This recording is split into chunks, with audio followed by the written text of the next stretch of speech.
Bonjour à tous et bienvenue dans cette nouvelle vidéo. Et avant de commencer, si vous voulez être sûr de ne rien rater de nos prochains sujets passionnants autour du couple et de la famille, pensez à vous abonner et à activer la cloche. Aujourd'hui, nous allons parler d'un sujet extrêmement important, l'impact des disputes parentales sur les enfants. Un sujet souvent sous-estimé et pourtant il façonne profondément le développement émotionnel, affectif et même relationnel de l'enfant. Beaucoup de couples, beaucoup de parents pensent que tant qu'ils ne se disputent pas devant leur enfant, tout ira bien. D'autres se disent que les enfants sont petits et qu'ils ne comprennent pas. Mais en réalité, il est tout autre. Les enfants ressentent tout. Leur cerveau émotionnel est encore en construction et il est extrêmement sensible aux tensions, même silencieuses. Même sans paroles blessantes, échangées devant eux, un simple ton plus dur, des regards froids, des silences lourds, tout cela est perçu comme un signal d'insécurité pour l'enfant. Et ce sentiment d'insécurité peut avoir de lourdes conséquences. Premièrement, sur leur sécurité émotionnelle.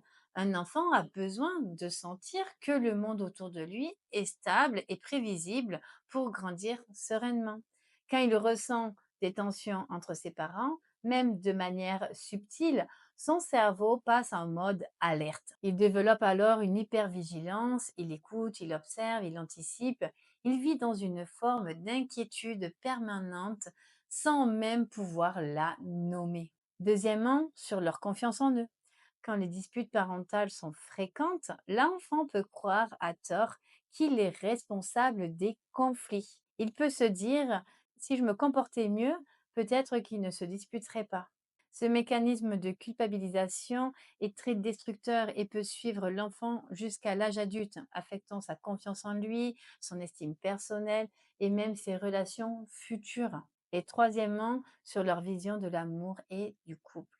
Les enfants apprennent par imitation.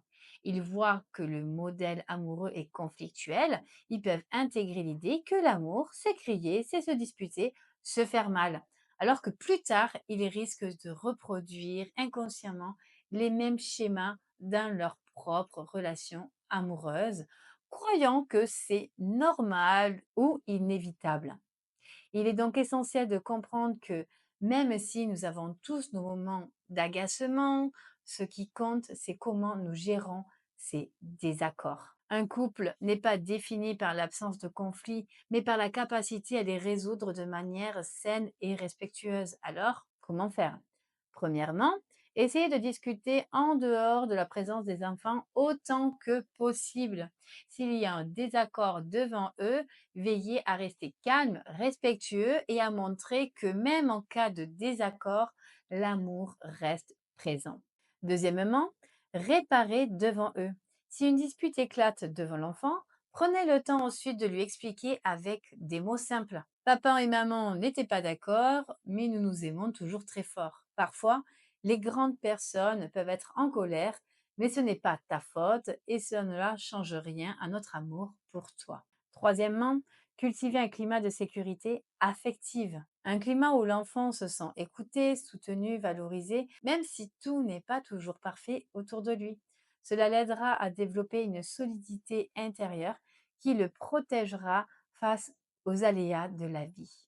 Et si vous sentez que votre couple traverse des tensions difficiles à gérer, sachez qu'il existe des solutions. Comme dans mon livre Vivre à deux, les clés pour comprendre et harmoniser le couple. Je vous donne des pistes concrètes pour mieux comprendre vos mécanismes et ceux de votre partenaire.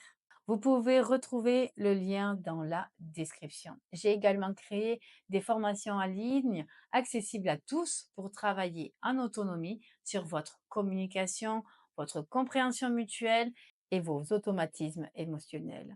Et pour ceux qui souhaitent un accompagnement plus personnalisé, je propose des consultations à distance partout dans les pays francophones, ainsi qu'en présentiel sur le canton de Neuchâtel en Suisse. Et pour finir, j'aimerais vous poser une question. Avez-vous déjà observé un impact des disputes parentales sur votre propre vie ou sur celle de vos enfants? Partagez vos expériences en commentaire, je serai heureuse de vous lire et de vous répondre. Et si la vidéo vous a plu, pensez à liker, à vous abonner et à partager pour soutenir ma chaîne et avoir toujours plus de contenu de qualité. Et souvenez-vous, les mots que les enfants n'entendent pas, ils les ressentent dans leur cœur. À très bientôt pour une nouvelle vidéo.